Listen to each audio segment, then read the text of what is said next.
Today you are going to be working on making a Godzilla photo montage. And to begin with, we're going to need to take the images in a way that makes sense, so that way you can make yourself into Godzilla.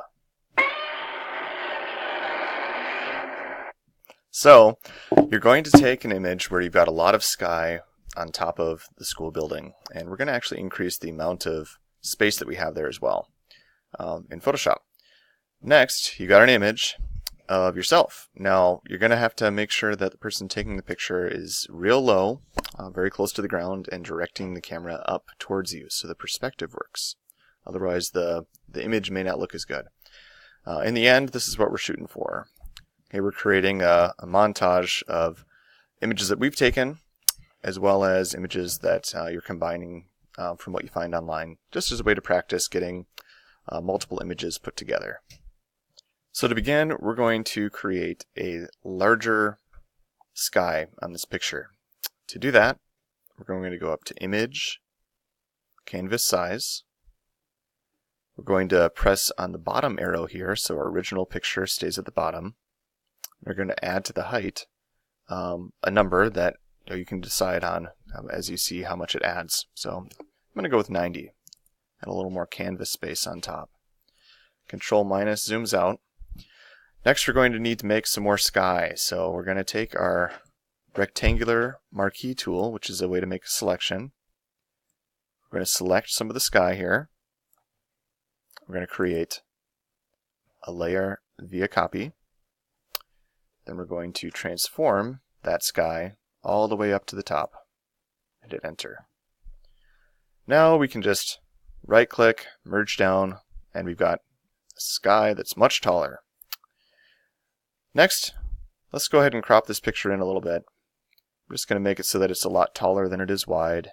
And I'm trying to frame it up so that way the light posts are on either side. You can decide what you want to do with that, whatever makes sense for you. Next, we're going to get rid of the sky in a version of this picture, so that way we can have the picture of ourselves sandwiched between. So I'm going to duplicate the layer, hit OK, so we got the picture on top of the picture. And for this top one, we're going to get rid of the sky. A real easy way to do this is to either use the quick select or magic wand, select the sky, add to the selection holding shift, and click down again, and the sky is selected. I chose to select the sky because it's easier to select something that's all the same color rather than something that has a lot of other colors. Down at the very bottom here, we're going to click Layer Mask in the Layers palette. And what we've done is we've actually done the opposite of what we want. So you just double click on the layer mask and click invert.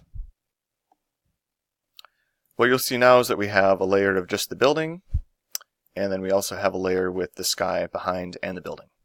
What we're going to do is we're going to sandwich ourselves in between these two layers, so that way we can have the building in front of us, but sky behind us as well. Alright, next it's time to bring in the picture of us. Drag it in from your desktop or wherever you saved it. Right now it's in the transform mode. You can make it a little bit larger so it's easier to work with on your screen. Hit enter, and we're going to make a selection of ourselves. So the easiest way to do that is to work with a quick select tool. Zoom in and start to drag the brush right along the edges of yourself, and keep moving around the picture until you've selected everything that you want. Now you'll remember that if you select more than what you want to minus away from your selection those areas that you accidentally selected. A smaller brush is going to be easier for you to be more exact, but it also takes more time. So my suggestion is use a larger brush. So use the bracket keys on the keyboard to quickly select certain areas,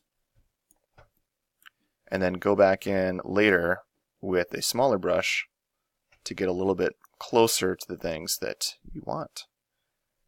Okay, so it's selecting a lot of things that are similar colors. The selection jumped around a little bit, so I can minus away my selection using Alt on my keyboard. And running that brush along the areas that accidentally got selected.